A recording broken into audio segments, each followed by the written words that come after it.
एक तो आपको ध्यान में रखना है कि we are going to take some important works of PB Shelley, और पीबी शैली का जो भी इम्पोर्टेंट वर्क्स लेंगे उसको I will explain. After it I will take some questions, कुछ क्वेश्चंस मैं आप लोगों से ही कवर करूंगा या दूंगा। एक तो सबसे पहला चीज ध्यान रखना है कि जो एडोनाइस है, Adonais is a pastoral elegy. सबसे पहले उनकी एलिजी से शुरू कर रहे हैं। जो एडोनाइस है वह क्या है? That is the pastoral elegy of PB Shelley. PB Shelley का वह pastoral elegy. Second important point की जो एडोनाइस है वह कितने में है? 55 स्पेंसरियन स्टैंजास में। यू फाइंड कि वो 55 स्पेंसरियन स्टैंजास में एडोनाइस। तो you find there are certain important things जो आपको ध्यान में रखना है। सबसे पहला चीज की जो एडोनाइस है वह क्या है? वह पास्टोरल एलिजी है। कितने स्टैंजास में है? 55 Spenserian stanzas. It's in 55 Spenserian stanzas. Next point कि जो एडोनाइस है, you know it very well कि ये जो है किसकी डेथ पर है? It's on the death of who? It's on the death of John Keats. यह जॉन कीट्स की डेथ पर है, या जॉन कीट्स की डेथ को लेकर के या उसको लेकर के ये बात करते हैं। So again I would like to repeat कि जो एडोनाइस है it's an elegy, it's an elegy of PB Shelley. PB Shelley का एलिजी है। कब पब्लिश होती है? 1821 ईस्वी में आई है। कितने स्टैंजा में है? 55 स्पेंसरियन स्टैंजा। और स्पेंसरियन स्टैंजा का मतलब कि एक स्टैंजा में 9 लाइन। ये पेस्टोरल एलिजी है, या ग्रीक पेस्टोरल एलिजी ऑफ बियॉन पर एडोनाइस पर बेस्ड है। वो कोई बहुत इंपॉर्टेंट नहीं, लेकिन ग्रीक पेस्टोरल एलिजी पर बेस्ड ऑन है। यह मई और जून 1821 में कंपोज की गई। It was composed in May and June 1821, 4 months after the death of John Keats. John Keats की डेथ के 4 महीने बाद। सेकेंड इंपॉर्टेंट पॉइंट की ये हम सबको पता है जॉन कीट्स की मौत रोम में हुई थी। और अभी जैसा कि मैंने आपको बताया कि ये स्पेंसरियन स्टैंजा में है। और कितना Spenserian stanza? 55 Spenserian stanza. PB Shelley ने एक स्टेटमेंट दिया है जो एडोनाइस के बारे में है कि it is a highly wrought piece of work. यह जो पीस ऑफ वर्क है, यह जो है एक बहुत ही आप कह सकते हैं कि उम्दा किस्म का वर्क है। It is a highly wrought piece of work of art and perhaps better in point of composition anything I have written. और शायद हमने जितनी भी चीजें लिखी हुई हैं उनमें से यह एक सबसे बेहतरीन लिखा हुआ piece of literature. So you find these things. Now after it जो एक और इम्पोर्टेंट क्वेश्चन आता है, वह क्वेश्चन ये बनता है कि इसी पोयम में पीबी शैली ने बायरन का भी जिक्र किया है, जॉन मिल्टन का भी जिक्र किया है, होमर और दांते का भी जिक्र किया।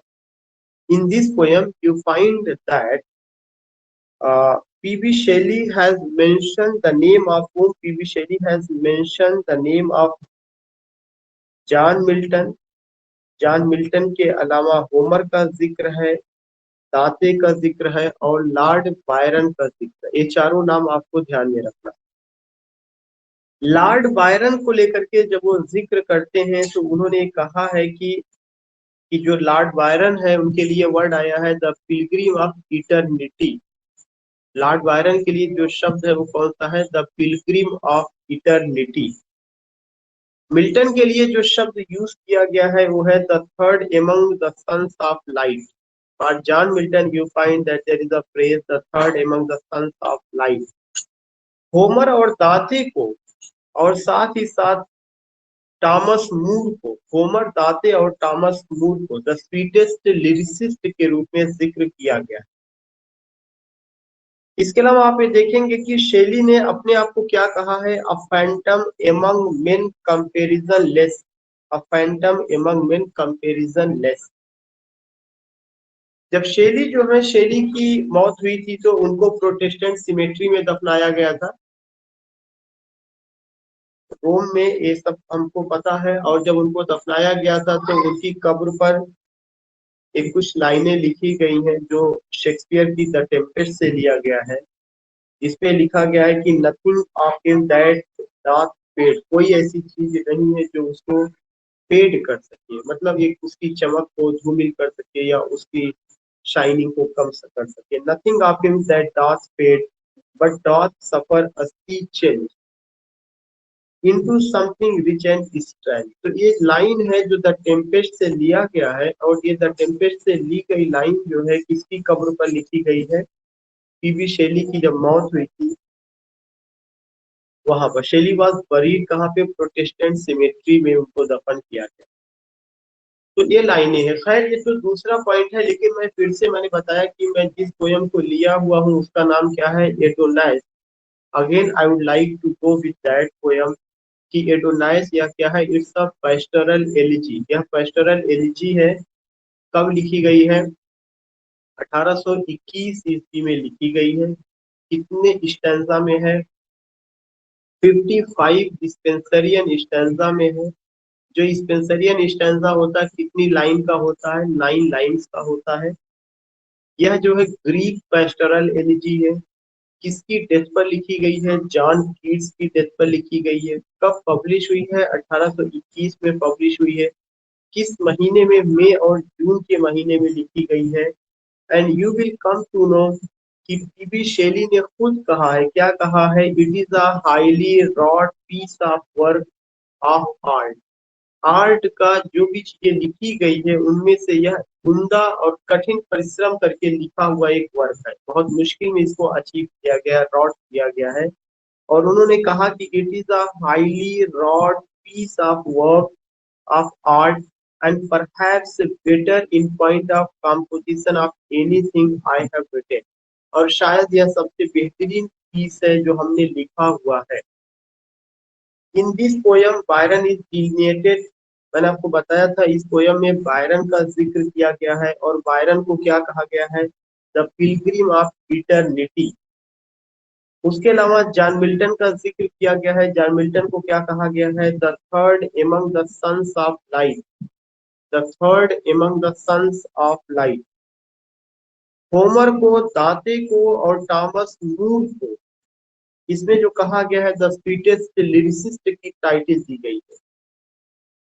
इसके अलावा शेली ने अपने आप को अ phantom among men comparison less करके उन्होंने क्या किया हुआ? प्रेजेंट किया। So in this way I have done what I have done Adonais. मैंने 2 बार आपको रिवाइज किया एडोनाइस को।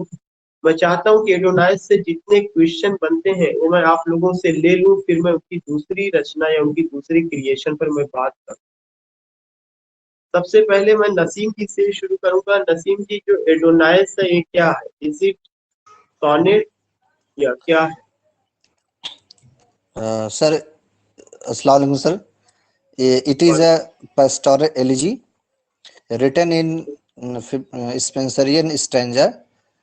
Spenserian stanza is contain 9 lines. You have to tell only one. It's a what? It's an elegy written in Spenserian stanza, क्योंकि और लोगों को Pastoral question लेना। elegy.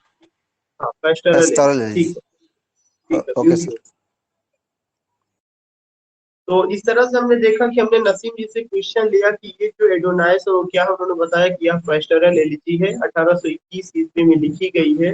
और उन्होंने ये भी बताया कि यह स्पेंसरियन स्टैंजा में है, और स्पेंसरियन स्टैंजा 9 लाइन्स स्टैंजा होता है। कितना स्पेंसरियन स्टैंजा है?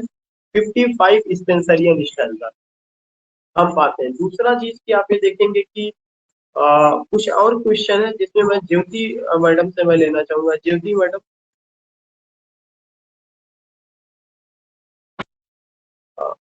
जी, अ, हाँ मैडम, मेरा ये क्वेश्चन है कि इसमें उन्होंने किन किन पोएट का जिक्र किया?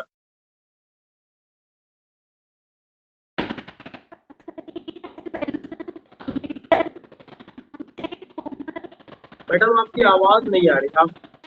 आपकी आवाज नहीं है। Not getting your voice. Sir अभी आ रही है? अब आ रही है।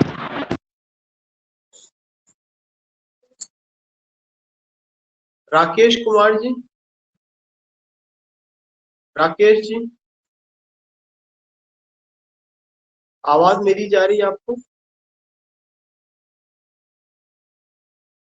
आपकी भी आवाज नहीं आ रही। Tipu ji, yes sir. बाकी और लोग म्यूट कर लीजिए, और लोग म्यूट कर लीजिए। टीपू जी, मेरा क्वेश्चन है कि इन्होंने किन किन पोएट का जिक्र किया है? पीबी शेली ने एडोनाइस में किन किन पोएट्स का जिक्र किया है? मिल्टन, होमर एंड दांते। मिल्टन का जिक्र है, होमर का जिक्र है, दांते का जिक्र है, और एक उनके दोस्त भी थे बहुत करीबी, उनका भी उन्होंने जिक्र किया है, Lord Byron. Thomas Moore. Thomas Moore and Lord Byron. Yes sir. Thomas Moore and Lord Byron. तो मैंने टीपू जी से क्वेश्चन पूछा कि आखिर एडोनाइस में किन किन पोएट्स का जिक्र किया गया है, तो रिमेम्बर दैट कि उन्होंने बताया कि कई पोएट्स हैं जिनका जिक्र किया गया है। इनमें से एक नाम जॉन मिल्टन है, एक नाम लॉर्ड बायरन है, होमर है, दाते हैं और थॉमस मूर है। इन 5 लोगों का जिक्र किया गया है। इवन शेली ने अपने आप को भी उसमें प्रेजेंट किया हुआ। हम ये चीज देखते हैं। मैं शिवांगी मैडम से जानना चाहूंगा कि शिवांगी मैडम किस पोएट को PB Shelley the pilgrim of eternity का दर्जा देते हैं? Madam Shivpal ji. Hello sir. जी, sir please repeat the question. या माय क्वेश्चन इज कि किस पोएट को द पिलग्रिम ऑफ इटर्निटी कह करके उन्होंने एड्रेस किया है या डेलिनिएट किया हुआ है? सर बायरन को। ओके गुड, बायरन को। तो आपने देखा कि शिवांगी जी से मैंने क्वेश्चन ये पूछा कि which poet has been depicted या delineated या as the pilgrim of eternity, you found that the answer is Byron, और यही शिवांगी जी ने बताया है। तो हमें ये चीज ध्यान में रखना है कि in this poem Byron has been delineated as the pilgrim of eternity। ये सारे चीज आपको बहुत स्पष्ट रूप से क्लियर तौर पे ध्यान में रखना है जितनी बातें चल रही। Now Shivpal ji. Yes sir. हाँ, मेरा क्वेश्चन है कि आखिर किस पोएट को उन्होंने the third among the sons of light कहा है? The third among the sons of light. Milton sir. John Milton को। Good. The third among the sons of light, ये चीज किसको कहा गया? जॉन मिल्टन को कहा गया है। तो इन दिस वे दोनों का I asked a question to Shivpal ji कि in this poem PB Shelley address to whom as the third among the sons of light? The correct answer was given by him, that is Milton, John Milton को। मैं डांस सिंह से जानना चाहूंगा, डांस Singh ji. Sir इस poet को ये कहा गया है कि वे द स्वीटेस्ट लिरिसिस्ट है, sweetest lyricist.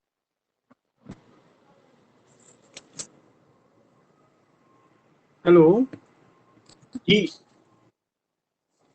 Sir, please repeat this question sir. My question is कि whom P.B. Shelley addressed as the sweetest lyricist in the poem Adonis? Sir Thomas P.B. Moore. Shelley, Thomas Moore Thomas sir. Moore और किसको? Thomas Moore, Homer and Dante. Yes sir, yes sir. Homer, Dante and Thomas Moore, ये 3 point आपको ध्यान में रखना। Okay ठीक।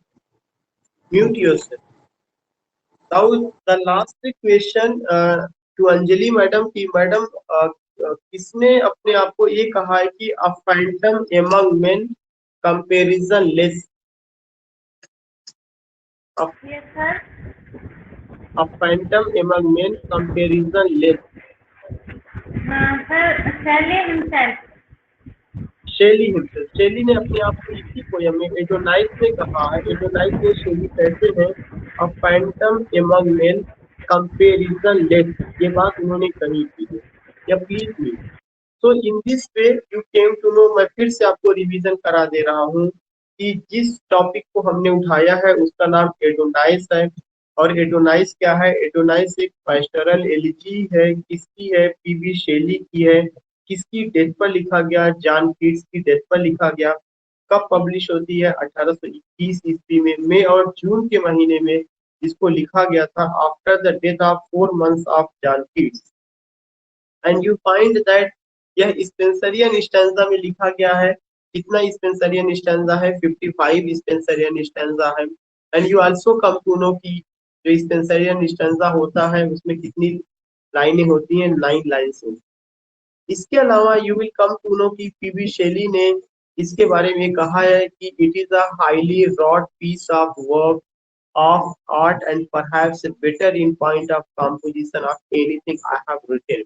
यह जो पीस ऑफ वर्क है यह बहुत परिश्रम से मुझे मिली, बहुत शिद्दत से मैंने इसको लिखा। जो कुछ भी मैंने लिखा उनमें से यह एक बेहतरीन क्रिएशन है। ये चीज आपको ध्यान में रखना, इन्होंने इसके बारे में कहा। बाकी इन्होंने बायरन का भी इसमें जिक्र किया है। बायरन को इन्होंने क्या कहा? The pilgrim of eternity. Milton का जिक्र किया है, उनको उन्होंने the third among the sons of light. Homer, Dante और थॉमस मूर को उन्होंने स्वीटेस्ट लिरिसिस्ट कहा है। और अपने आप के लिए जो उन्होंने फ्रेज यूज किया है, अ phantom among men comparison less.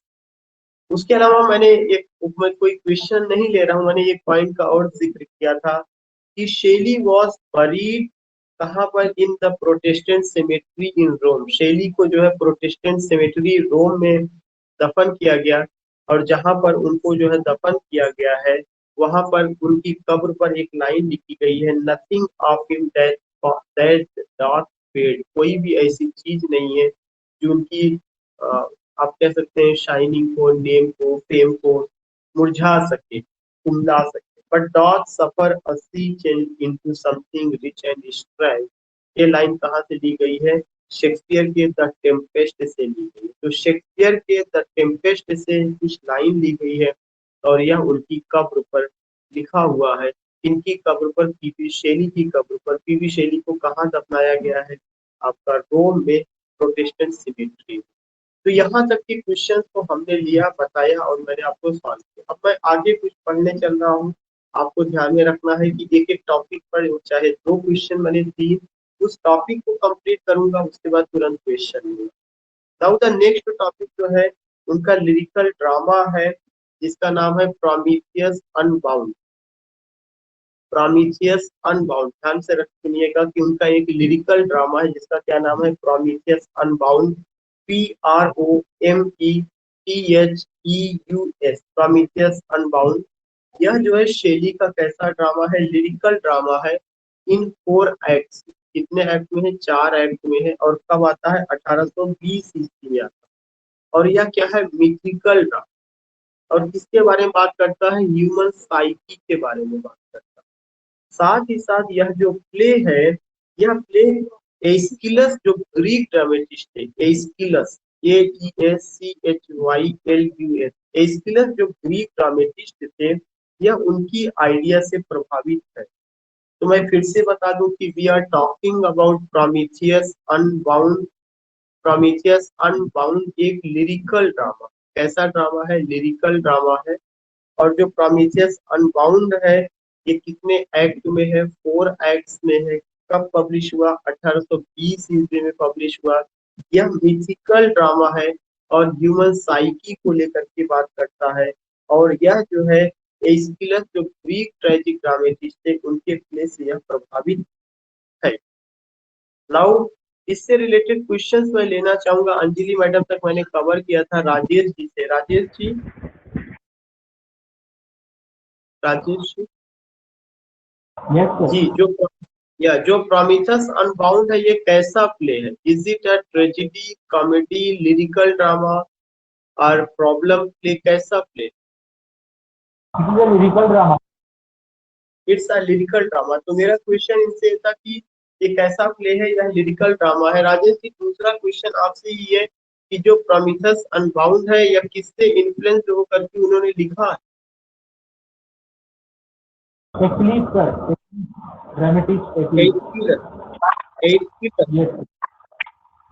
Greek tragic dramatist Aeschylus से लेकर के उन्होंने क्या किया? उन्होंने प्रभावित होकर के लिखा है। आप ही बताते चलिए कि कब पब्लिश हुआ था?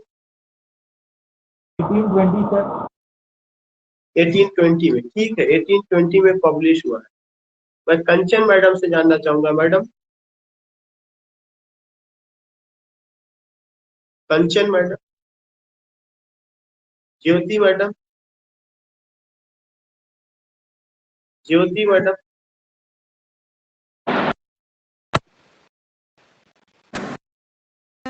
मैडम आपके यहाँ मुझे लगता है नेटवर्किंग इशू, आपकी आवाज नहीं आ रही। नो नो वाइस प्लीज, आप म्यूट कर दीजिए। आज आपके यहाँ नेटवर्किंग इशू। नसीम, या मैं नसीम जी से क्वेश्चन लेना चाहूंगा कि नसीम जी आप ये बताइए Yes, sir. कि जो ये प्ले है ये किसके बारे में? Yes, sir. Human psyche. It is a play of Human human psyche. psyche. Yeah, it's a partly musical drama and just Yes, about sir. human psyche, human psyche. ठीक है, म्यूट कर लीजिए आप लोग अपने आप को। एक बार मैं दोबारा इस चीज को एक्सप्लेन कर दे रहा हूँ कि जो प्रोमीथियस अनबाउंड है यह शेली का लिरिकल ड्रामा है, 1820 ईस्वी में पब्लिश हुआ है। ह्यूमन साइकी को लेकर के बात करता है और साथ ही साथ जो ग्रीक ट्रेजिक ड्रामेटिस्ट एस्किलस थे उनसे यह जो है क्या हुआ कि उनके वर्क से प्रभावित रहा है। सो इन this way you came to know about to works, एक तो प्रोमीथियस अनबाउंड, दूसरा एडोनाइस इस्ला। उनका एक और पोयम है जिसका नाम है the mask of एनाकी। The mask of एनाकी शेली की एक पोयम है, मैं उस पोयम का जिक्र करूंगा और मैं फिर से क्वेश्चन लूंगा, लेकिन पहले मैं उसको एक बार बता दूंगा। द मास्क ऑफ एनाकी शेली का पोयम है जो 1832 ईस्वी में पब्लिश हुआ है और यह जो पोयम है प्रोटेस्ट का पोयम है, इसमें एक विरोध दर्ज कराया गया। And you will come to know कि ये जो मास्क ऑफ एनार्की है यह एक मास एकर को बात करता है। मास एकर का मतलब नरसंहार को, बहुत सारे लोगों का कत्ले आम किया गया था और यह जो कत्ले आम हुआ था पीटर लू नाम की जगह पर हुआ था। तो जो पीटर लू में जो मासेकर हुआ था उस पार्टिकुलर चीज को लेकर के इसका इसमें जिक्र किया गया है। और ऐसा कहा जाता है कि यह दुनिया का पहला वर्क है जिसमें जो है नॉन वायलेंस की बात की गई। यह दुनिया का पहला वर्क है जिसमें नॉन वायलेंस, जो गांधी जी के का जो एक बड़ा जो है हथियार था जो उन्होंने यूज किया था, तो उस नॉन वायलेंस का जिक्र इसमें किया गया। तो एक चीज ऐसा कहा जाता है कि ऐसा, तो शेलीज का the mask of anarchy ANARCHY fine कब आता है? 1832 में आता है। It's a poem of protest. यह कौन सी पोयम है? पोयम ऑफ प्रोटेस्ट है। और किसमें जो है किसके रिस्पांस में? पीटर लू मासेकर के रिस्पांस में। पीटर लू मासेकर के रिस्पांस में लिखा गया है। ब्रिटिश पॉलिटिकल पोयम है, 1819 में तो लिखी गई है, लेकिन you will come to know कि आपका पब्लिश 32 में हुआ है। दूसरा एक इम्पॉर्टेंट चीज है कि इसमें किसको लेकर के जिक्र किया गया है। मैंने आपको बताया कि नॉन वायलेंस की बात की जाती है या नॉन वायलेंस रेजिस्टेंस की बात की जाती है। नॉन वायलेंस रेजिस्टेंस की बात, ये पॉइंट आपको ध्यान में रखना, बार बार मैं कह रहा हूँ, नॉन वायलेंट रेजिस्टेंस की बात इसमें की गई है। इसके मासेकर को लेकर के जिक्र किया गया है, पीटर लू मासेकर को लेकर के जिक्र किया गया है। पोयम जो है इनके मरने के बाद पब्लिश होती है। The poem published after his death. तो इस तरह से यह कैसा वर्क होगा? पास्थुमस वर्क होगा। कैसा वर्क होगा? पास्थुमस वर्क होगा। पोयम को जिस आदमी ने पब्लिश किया है उसका नाम था Edward Moxon. Edward Moxon, MOX poem. Edward Moxon published it in London. Edward Moxon ने इसको लंदन में पब्लिश किया है with a preface by Leigh Hunt, और ले हंट ने इसमें एक प्रीफेस लिखा था। सो आपको ये ध्यान में रखना है कि 1932 ईस्वी में पोयम पब्लिश होती है। The poem published in 1932। Number 1 point. Number 2 point कि ये एक उनका पास्थुमस वर्क होगा जो कि उनके मरने के बाद पब्लिश होगा। नंबर 3 पॉइंट कि पोयम के जो पब्लिश करने वाले लोग हैं उनका नाम क्या है? एडवर्ड मॉकगॉन। कब पब्लिश होता है? लंदन में 1832 में पब्लिश होती है, लेकिन इसमें एक प्रीफेस जोड़ा गया है। प्रीफेस किसके द्वारा जोड़ा गया है? प्रीफेस जो है ले हंट के द्वारा जोड़ा गया। और जैसा कि आप जानते हैं कि बाद में इसका एक वर्जन, मतलब इसकी एक कॉपी या ऐसी चीजें हेनरी डेविड थोरियो ने अपने एसे सिविल डिसोबीडियंस में उसका जिक्र किया। सिविल डिसोबीडियंस बहुत फेमस एसे रहा है हेनरी डेविड थोरियो का, जिसमें उन्होंने इस पे बात किया हुआ है कि सिविल डिसोबीडियंस में कैसे जो है नॉन वायलेंट होकर के भी जो है हम अपनी बात मनवा सकते हैं। बाद में मोहनदास करमचंद गांधी जी ने अपने सत्याग्रह में इसी सिद्धांत को अपनाया है। these things और भी कुछ लोगों ने इसको जो है किया है, लेकिन अगर आप देखेंगे कि ऐसा कहा जाता है, कुछ कैंपेनर थे Richard Horns and Paul Foot, उन्होंने कहा है कि यह the greatest political poem ever written in English, कि यह जो है इंग्लिश की सबसे ग्रेटेस्ट पॉलिटिकल पोयम है जो कभी लिखी गई होगी, मतलब ऐसा कभी लिखी, मतलब कभी ऐसी लिखी नहीं जाएगी, या इस तरह से उन्होंने कहा कि यह ग्रेटेस्ट पॉलिटिकल पोयम। एक बार मैं फिर से समराइज कर दे रहा हूँ ताकि आप लोग इसे भूले नहीं, या उसमें फिर मैं क्वेश्चन लूंगा। मैंने जिक्र किसका किया? शेली की द मास्क ऑफ एनार्की का मैंने जिक्र किया है। मास्क ऑफ एनार्की उनकी जो है पोयम है, और वो कैसी पोयम है? प्रोटेस्ट पोयम है। उसमें प्रोटेस्ट का जिक्र किया गया कि अगर आदमी को अपना विरोध जताना है, दिखाना है, तो उसका एक तरीका क्या है? नॉन वायलेंट मूवमेंट, जो इंडिया में महात्मा गांधी जी ने अपने सत्याग्रह आंदोलन में दिखाया। यह एक ऐसी पोयम है जो पॉलिटिकल पोयम है, जो किसका जिक्र करती है? You will come to know कि पीटरलू में मास एकर हुआ था, नरसंहार हुआ था, बहुत सारे लोग मारे गए थे, कत्ले आम हुआ था, यह उनका जिक्र करती है। जो पोयम है you will come to know कि यह पोयम अगर आप देखेंगे तो उनके मरने के बाद पब्लिश होती है। पब्लिशर का जो नाम है एडवर्ड मॉगजॉन, लंदन में पब्लिश होती है, और इसमें एक प्रीफेस जोड़ा गया था। प्रीफेस किसके द्वारा जोड़ा गया है? ले हंट के द्वारा जोड़ा गया है। इसका एक कॉपी, एक वर्जन डेविड थोरियो ने जिसका जिक्र किया है अपने क्रिटिक, अपने ऐसे सिविल डिसोबीडियंस में, और गांधी जी ने इसी पैटर्न को, इसी सिद्धांत को अपनी लाइफ में भी लिया हुआ। और ऐसा कहा जाता है कि the greatest political poem ever written in English, English में यह ग्रेटेस्ट पॉलिटिकल पोयम है जो कभी लिखी गई है, मतलब कभी ऐसा लिखा गया। तो मैंने एक बार रिविजन करा दिया, एक बार क्या 2 या 3 बार का। मैं एक एक क्वेश्चन लेना चाहूंगा। राकेश जी, मेरी आवाज जा रही है? राकेश जी, मैंने जिस पोयम का जिक्र किया वो शेली का द मास्क ऑफ एनार्की है, एक कब पब्लिश हुआ है, पब्लिशर का क्या नाम? आवाज आपकी नहीं आ रही। टीपू जी, टीपू जी। Yes sir. कब पब्लिश हुई है और पब्लिशर का नाम क्या है? Sir, it was published in 1832 and हाँ, publisher was Edward Moxon. Publisher was Edward Moxon in London, या ठीक है, लंदन में पब्लिश हुआ। मैं शिवांगी जी से जानना चाहूंगा कि मैडम इसमें जो है प्रीफेस किसने जोड़ा था? शिवांगी मैडम। सर ले हंट।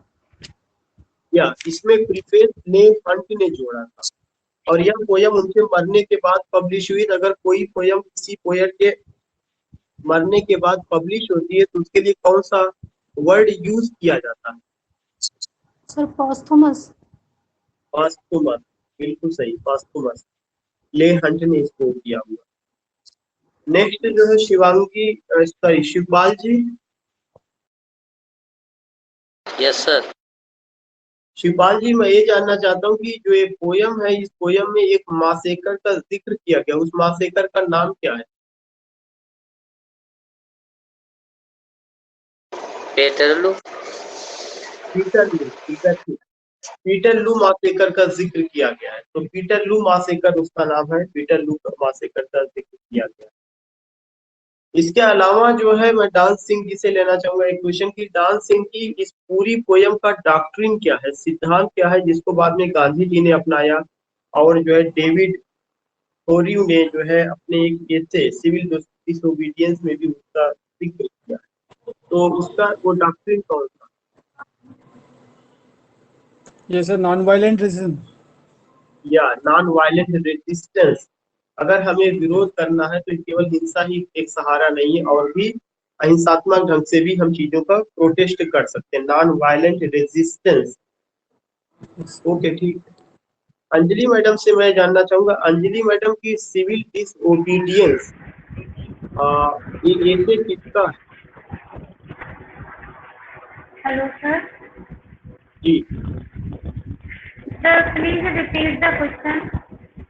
माय क्वेश्चन इज कि who has written an essay civil disobedience? Henry David for you. या हेनरी डेविड थोरी। बहुत अच्छा, हेनरी डेविड थोरी ने इसको किया। ठीक है, ओके मैडम। मैं राजेश जी से एक क्वेश्चन लेना चाहूंगा। Rajesh ji, Yes, sir. मेरा क्वेश्चन है कि गांधी जी ने अपने सत्याग्रह में वो कौन सी डॉक्ट्रिन को अपनाया है जिसका जिक्र जो है द मास्क ऑफ एनार्की में एक सेंट्रल थीम के रूप में हुआ?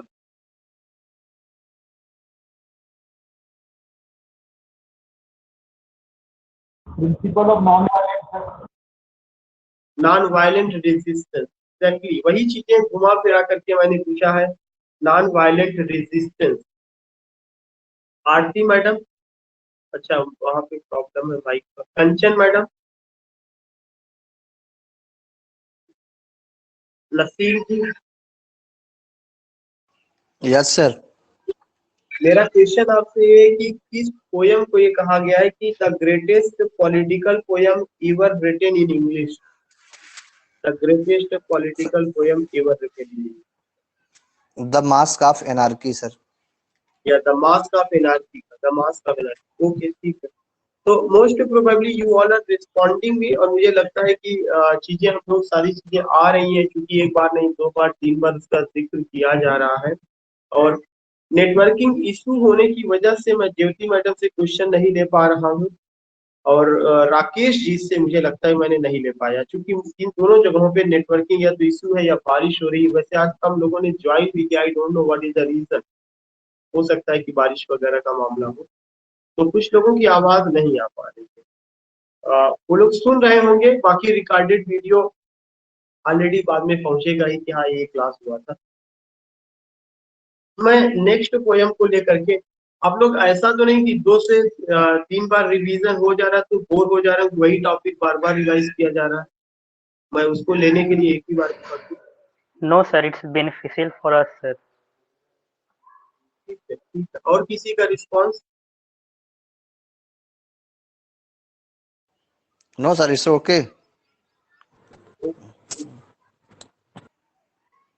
Now we are going to take his next poem, और उनकी नेक्स्ट पोयम का नाम है द रिवोल्ट ऑफ इस्लाम। इससे क्वेश्चन पूछा जा चुका है। ऊपर जो एडोनाइस की बात हुई है उससे भी पोयम पूछा, उससे भी क्वेश्चन पूछा जा चुका है। एक एक लाइन जो बार बार रिपीट किया जाता है, जो ये कहा जाता है ये क्वेश्चन बन रहा है, आपको उसको ध्यान से पढ़ना है, और जाने के बाद आपको केवल जो किताब है, किताब के पेज नंबर 227 पर पीपी शैली का दिया गया है, वहां से आपको एक बार दोबारा पढ़ लेना है। अगर कुछ होता है तो आपको वीडियो देख लेनी, इतना काम करना है। पीपी शैली इंशाल्लाह पूरा तैयार हो जाएंगे। काफी डिटेल में बात चल रही है कि ये चीजें होती है। जो आपको एक्स्ट्रा एफर्ट करना होगा वो मैं बताऊंगा। जैसे जानकीर्स में मैंने कहा था कि उनके जो ओट्स हैं वो आपको पढ़ लें, अपने आप से आप उसको पढ़िए। उसके लिए मैं एक सेशन रखा हूँ, मैं उसको दूंगा पीपी शैली के कंप्लीट करने के बाद। ऐसी पीपी शैली में कुछ पोयम्स होगा जिसका मैं आपको जिक्र करूंगा कि आप इसको जरूर करें। जो नेक्स्ट पोयम है जिसे हम लोग लेने चले, that is the revolt of Islam. जो रिवोल्ट ऑफ इस्लाम है ये 1818 ईस्वी में आई है। यह पोयम 12 कैंटोज में, यह एक बहुत इंपॉर्टेंट क्वेश्चन है कि यह पोयम कितनी कैंटोज में? 12 कैंटोज में है। Already we know very well की पब्लिश 1818 में हुई है, 1817 में पीबी शैली ने इसको लिखा हुआ है। और जब ये पहली बार पब्लिश हुई थी तो इसका जो नाम था लेयान एंड सिथना करके, लेयान एंड सिथना इसका टाइटल। ध्यान में रखिएगा कि द रिवोल्ट ऑफ इस्लाम का जो टाइटल था Laon and Cythna, LAON, LAON, Laon and Cythna CYTHNA, Cythna, या इसी को क्या कहा गया था कि the revolution of the golden city, the revolution of the golden city colon a vision of the 19th century. तो इसका दो सब टाइटल रहा। मैं फिर से आपको बता दूं कि we are talking about the revolt of Islam. The revolt of Islam जो है किसकी पोयम है? पीबी शेली की पोयम है। 1817 ईस्वी में लिखी गई है, 1818 ईस्वी में पब्लिश हुई है। और रिमेम्बर दैट कि जब ये पहली बार पब्लिश हुई थी, इसका जो टाइटल था Laon and Cythna, LAON, Laon and Cythna, CYTHNA, Laon and Cythna. या और दूसरा सब टाइटल था the revolution of the golden city colon a vision of the 19th century by Charles and James Ollier in December 1817। It is dedicated to Mary Godwin. एक बहुत important question है कि it is dedicated to Mary Godwin, किसको dedicate किया गया है? Mary Godwin को already we no कि PB Shelley eloped with Mary Godwin. Mary Godwin was the daughter of William Godwin, who wrote a book, The Political Justice. इसके preface में शेली ने explain किया है कि उन्होंने इस पोयम को क्यों लिखा। उसका कोई बहुत इंपॉर्टेंट चीज नहीं है। वो लिखते हैं कि the poem which I now present to the world is an attempt for which I scarcely dare to expect success. उन्होंने कहा कि जो पोयम मैंने लिखा है, मैंने जो है इसमें कोई उम्मीद नहीं की है कि यह सफल हो। वैसे यह कोई बहुत मुश्किल से मैं उम्मीद करता हूँ कि यह सफल होगी या मेरे नाम को या मेरे फेम को यह आगे बढ़ाए। तो उन्होंने इस तरह की बातें कही। फिर आप ये देखते हैं कि अपनी जगह है वो एक लंबा उसमें है, उनका स्टेटमेंट है, जिससे कुछ वो नहीं करना है। मैं फिर से एक बार रिवीजन कर दे रहा हूँ कि द रिवोल्ट ऑफ इस्लाम उसकी बहुत ही इंपॉर्टेंट पोयम है जो 1817 में लिखी गई है, 1818 ईस्वी में पब्लिश होती है, 12 कैंटोज में है। जब ये पहली बार पब्लिश हुई थी तो इसमें लेयान और सिथना के नाम से, बाद में the revolution of the golden city a vision of the 19th century, इसका टाइटल रखा गया था चार्ल्स एंड जेम्स ओलियर के द्वारा दिसंबर 1817 में। या किसको डेडिकेट किया गया है? मेरी गॉडविन को डेडिकेट किया गया है। और साथ ही साथ शेली ने इसके प्रीफेस में लिखा हुआ है कि मुझे बहुत ही मुश्किल से उम्मीद है कि यह पोयम मुझे किसी तरह की सफलता दिलवा पाए। इसका जिक्र उन्होंने किया। So again it's time to take question. मैं जो है राकेश जी को, Rakesh ji not getting your voice, क्या मुझे नहीं आ रही और किसी को राकेश जी की आवाज जा रही है आप में से? No, sir. We are not getting the voice of Rakesh. Okay Rakesh ji आप म्यूट कर लीजिए। नहीं, बहुत इको हो रहा, आप म्यूट कर लीजिए, म्यूट कर लीजिए। या टीपू जी, मैं आपसे क्वेश्चन लेना चाहता हूँ। सबसे पहला मेरा क्वेश्चन यही कि जो द रिवोल्ट ऑफ इस्लाम है ये किसको डेडिकेट किया गया? It was dedicated to Mary Godwin, sir. या it was dedicated to Mary Godwin. तो द रिवोल्ट ऑफ इस्लाम जो पीबी शेली की पोयम है, यह मेरी गॉडविन को डेडिकेट किया गया है। That's good. मैं शिवांगी मैडम से क्वेश्चन लेना चाहूंगा कि शिवांगी मैडम, ये जो पोयम है ये कितनी कैंटोज में है? इन हाउ मेनी कैंटोज इसको कंपोज किया गया है? कितनी कैंटोज में? Sir 12 cantos. ओके 12 कैंटोज में। ये कितनी कैंटोज में है?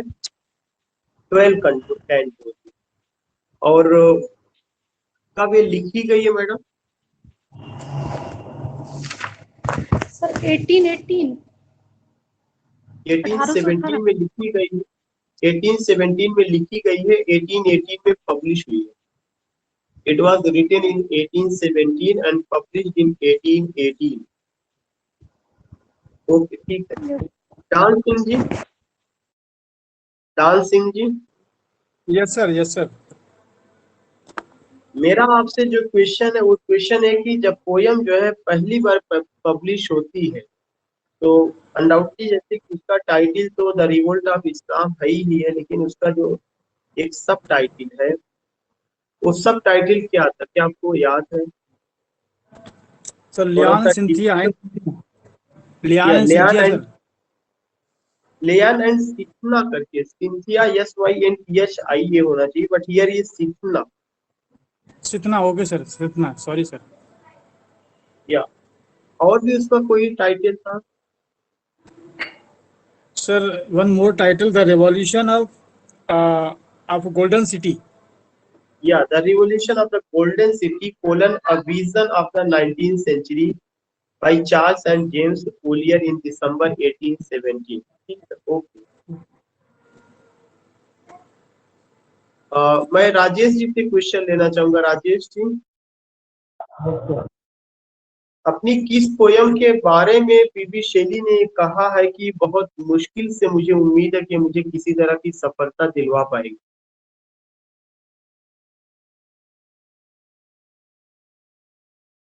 राजेश जी,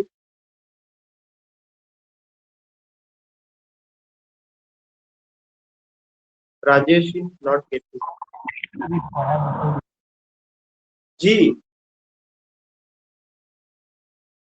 नसीम जी।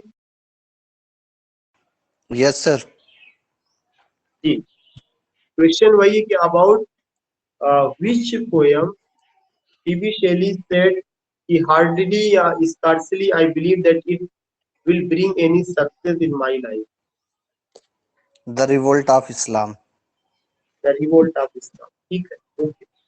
Now we are going to take the next topic. हम लोग नए टॉपिक को उनका एक कवर कर रहे हैं जिससे कई बार क्वेश्चन आ चुका है। मैं जोर देकर के कहना चाहता हूं कि जो अगला टॉपिक है बहुत इंपॉर्टेंट है, कई बार क्वेश्चन आ चुका है, और उस टॉपिक का नाम है a defence of poetry. Topic का क्या नाम है? A defence of poetry. जो डिफेंस ऑफ पोइट्री है यह उनका क्रिटिकल वर्क है, प्रोज वर्क है। सबसे पहला क्वेश्चन क्या बनता है कि defence of poetry is his prose work, यह उनका प्रोज वर्क है, नंबर वन।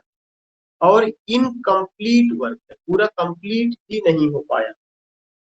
यह उनके मरने के बाद 1840 में पब्लिश होता है।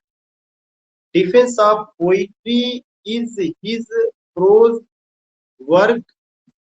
It's incomplete work and published after the death of P.B. Shelley in 1840. यह जो वर्क है उन्होंने अपने एक दोस्त को जवाब देने के लिए लिखा और उनके दोस्त का नाम है थॉमस लव पीकॉक। ये क्वेश्चन पूछा जा चुका है कि डिफेंस ऑफ पोइट्री जो पीबी शैली का वर्क है, उन्होंने अपने किस दोस्त को रिप्लाई में ये लिखा हुआ था। उन्होंने अपने जो जिस दोस्त को रिप्लाई में लिखा है उनका नाम क्या है? Thomas Love peacock. And remember that यह जो उन्होंने लिखा, तो थॉमस लव पीकॉक ने भी एक ऐसे लिखा था जिसमें उन्होंने पोइट्री और पोएट की आलोचना की थी। उसी के जवाब में इन्होंने इसको लिखा। थॉमस लव पीकॉक का जो ऐसे है उसका नाम है the four ages of poetry. The four ages of poetry, उसका नाम क्या है? The four ages of poetry, जो 1820 ईस्वी में पब्लिश हुई। इसका मतलब कि थॉमस लव पीकॉक उनके कंटेम्प्रेरी राइटर थे। उन्होंने एक ऐसे लिखा जिसका नाम था the four ages of poetry. उसमें उन्होंने पोइट्री के और पोएट को क्रिटिसाइज किया है। उसके जवाब में पीबी शैली ने क्या लिखा? इस क्रिटिकल एसे को लिखा जो उनका प्रोज वर्क है, इनकम्प्लीट वर्क है, और जो उनके मरने के बाद 1840 में पब्लिश होता है, जिसका क्या नाम है? A defence of poetry. Next point जो आपको ध्यान में रखना है कि यह जो वर्क उनका है, यह वर्क क्या बात करता है? यह वर्क कहता है कि पीकॉक टू पीकॉक शैली रोड। पीकॉक ने जो है शैली पीकॉक के लिए शैली ने जवाब दिया। क्या जवाब दिया? योर एंथीमास अगेंस्ट पोइट्री, जो आपका ब्लेम है पोइट्री के खिलाफ या जो आपकी आलोचना है पोइट्री को लेकर के, excited me to sacred rage, इसने मुझे उत्तेजित कर दिया और मैं इसके जवाब में कुछ न कुछ लिख रहा हूँ। I had the greatest possible desire to break a lines with you, मेरी यह जो है डिजायर है कि जो चश्मा आपने लगाया है मैं उसे तोड़ दूं। चश्मा लगाया है मतलब जो आप पोएट को और पोइट्री के बारे में सोचते हैं। In honour of my mistress Urania, मेरी मिस्ट्रेस यूरेनिया के को लेकर के जो आपने कहा। यूरेनिया जो है गॉडेस ऑफ पोइट्री है, आप कह सकते हैं गॉडेस ऑफ नॉलेज है। तो यूरेनिया एक देवी का नाम, और यूरेनिया के ही ग्रेस से पोएट क्या करते हैं, कुछ लिखते हैं। खासकर जो इमेजिनेशन जो आता है, ये कहा जाता है कि जब यूरेनिया का ब्लेसिंग होता है तभी पोएट इमेजिन करता। तो उन्होंने कहा कि जो मेरी मिस्ट्रेस यूरेनिया को, या पोइट्री की जो देवी यूरेनिया है, जो मेरे अंदर वो क्रिएटिविटी को लाती है, उनके अपमान में जो तुमने लिखा है, ऐसा लगता है कि मैं तुम्हारा चश्मा तोड़। ये बातें उन्होंने कही। Again I would like to repeat, क्योंकि बहुत इंपॉर्टेंट टॉपिक है। जितना इंपॉर्टेंट एडोनाइस है उतना ही इंपॉर्टेंट ये है। यूजीसी नेट में भी कई बार पूछा जाता है। अ डिफेंस ऑफ पोइट्री किसका वर्क है? पीबी शैली का वर्क है। और आप देखेंगे यह उनके मरने के बाद 1840 में पब्लिश होता है, 1829 में लिखा गया है। यह जो क्रिटिकल एसे है, प्रोज वर्क है, लेकिन इनकम्प्लीट रहा है। और पीबी शेली ने जवाब देने के लिए लिखा था। किसको जवाब देने के लिए लिखा था? Thomas Love Peacock. Thomas Love peacock जो उनके कंटेम्परेरी राइटर्स थे, उन्होंने एक क्रिटिकल एसे लिखा the four ages of poetry. तो उनको जवाब देने के लिए उन्होंने लिखा हुआ। और उनका जो एसे आया था वह 1820 में आया था। और थॉमस लव पीकॉक ने पोइट्री, पोएट को, और जो पोइट्री की देवी कहा जाए या पोएट्स की जो देवी यूरेनिया है, उनको लेकर के कुछ उन्होंने ऑब्जेक्शन लगाए थे। और उन्होंने एक तरह से जैसे कहा जाता है कि poets tell lie, nothing reality in the works of poetry and poet, idle ऐसा कहा जाता है। तो यू फाइंड कि उसको लेकर के उन्होंने कहा कि ऐसा लगता है कि मैंने, कि जो तुमने चश्मा लगाया है और जो मेरी देवी के ऑनर में, जो तुमने मेरी मिस्ट्रेस यूरेनिया के ऑनर में जो तुमने लिखा हुआ है, या कहीं से अच्छा नहीं है। और उसी के लिए मैं ये चीजें तुम्हें जवाब दे रहा हूँ, यह मैं लिख। और उसके बाद आप देखेंगे कि जो डिफेंस ऑफ पोइट्री है, इसको जो है कुछ एडिट किया गया था। एडिट किसके द्वारा किया गया था? जॉन हंट के द्वारा। ये चीज आपको ध्यान में रखना है कि डिफेंस ऑफ पोइट्री को जॉन हंट ने पब्लिश करने से पहले इसको एडिट किया था। और इसके पब्लिशिंग में मेरी शैली का बहुत बड़ा योगदान। मेरी शैली ने जब इसको पब्लिश कराया तो एक एसेज था, एसे मतलब आप कह सकते हैं कि क्रिटिकल एसे था, जिसमें उसका जिक्र किया गया, essays, letters and from abroad, translations and fragment. और इसी में एक बहुत इंपॉर्टेंट कोटेशन कहा गया है, जो कई बार पूछा गया है कि poets are the unacknowledged legislators of the world. Unacknowledge, acknowledge जिसको स्वीकृति की जरूरत नहीं, अनएक्नॉलेज जिसको बगैर स्वीकार किया जाता है। पोएट्स आर द अनएक्नॉलेज, जो कवि हैं वे अनएक्नॉलेज, यानी उनको स्वीकार करने की जरूरत नहीं। वे क्या है? Legislator of the world. Legislators of the world, दुनिया की विधायिका को चलाने वाले, दुनिया की क्रिएटिविटी को चलाने वाले, दुनिया की क्रिएटिविटी को आगे बढ़ाने वाले। इतना जो है उन्होंने क्या किया, पोएट्स के सम्मान में ये बात कही। ये बात पीपी शैली ने पोएट्स के सम्मान में इसी क्रिटिकल एसे में। तो जो डिफेंस ऑफ पोइट्री है, इसको एडिट किया गया था। किसके द्वारा एडिट किया गया था? जॉन हंट के द्वारा। और इसके अलावा आप देखेंगे कि मेरी शैली ने इसको पब्लिश कराया है। और साथ ही साथ आपको ये भी पता चलेगा, इसमें एक बहुत इंपॉर्टेंट कोटेशन है कि poets are the unacknowledged legislators of the world. Now it's time to take question. मैं कुछ क्वेश्चंस आप लोगों से ही लूंगा। सबसे पहले तो मैं नसीम तक मैंने पूरा किया था। ज्योति मैडम का तो आवाज ही नहीं मिल रही आज। शिवपाल जी से क्वेश्चन रहेगा था। शिवपाल जी, मैं आपसे जानना चाहता हूँ कि डिफेंस ऑफ पोइट्री ये जो है किसको जवाब देने के लिए लिखा गया? Thomas Love Peacock. या okay, Thomas Love Peacock. Thomas Love Peacock ने क्या लिखा था? कौन सा ऐसे लिखा था? Four ages of poetry. The four ages of poetry. Kanchan madam, Bushra,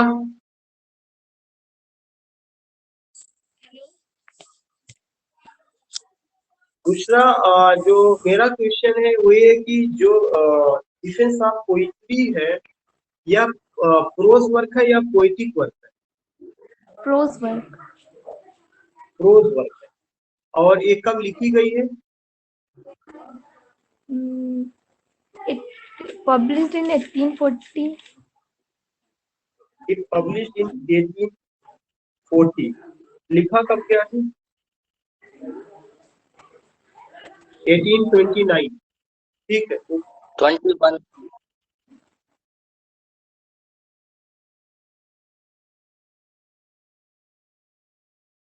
now dancing ji.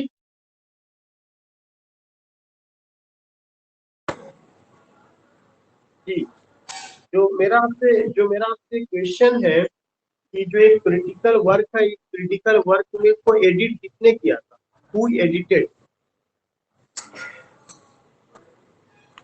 Sir, it was Mary Shelley. It was published by मेरी, मतलब मेरी शैली ने तो पब्लिश करा था। मैं एडिटर का, इसको किसने एडिट किया? John Hunt, sir. John Hunt ने इसको एडिट किया था। ये चीज हमें ध्यान में रखना। सो इन टुडेज क्लास मैं और आगे नहीं बढ़ूंगा। आज मैंने इतना ही कवर किया है, क्योंकि आज कम लोगों ने ज्वाइन किया है, कुछ लोगों का रिस्पांस भी मुझे नहीं मिल रहा है। तो मैं फिर से बता दूं, आज हम लोगों ने डिफेंस ऑफ पोइट्री को कवर किया है, द रिवोल्ट ऑफ इस्लाम को कवर किया है, मास्क ऑफ एनार्की को कवर किया है, प्रॉमिथस अनबाउंड को कवर किया है, एडोनाइस को कवर किया है। और मैं लास्ट क्वेश्चन नसीम जी से लेना चाहूंगा कि इस वर्क में ये कहा गया है कि poets are the unacknowledged legislators of the world.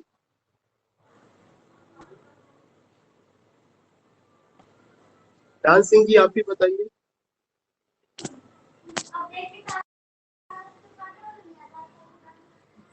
Ji dancing. Hello. जी सर। मेरा जो क्वेश्चन है कि poets are the unacknowledged legislators of the world, yes sir. ये किसने कहा है, किस वर्क में कहा है? Sir, it is in defense of poetry. या डिफेंस ऑफ पोएट्री किसने And कहा है? sir, it was by Mary Shelley, sir. TB शैली। Yes sir. ठीक है, ओके। सो आप इतना कवर करिएगा। We will meet tomorrow same time, और कल हम लोग उनके बचे हुए वर्क को कोशिश करेंगे कि कंप्लीट कर सकें। Okay, thank you, sir. Okay.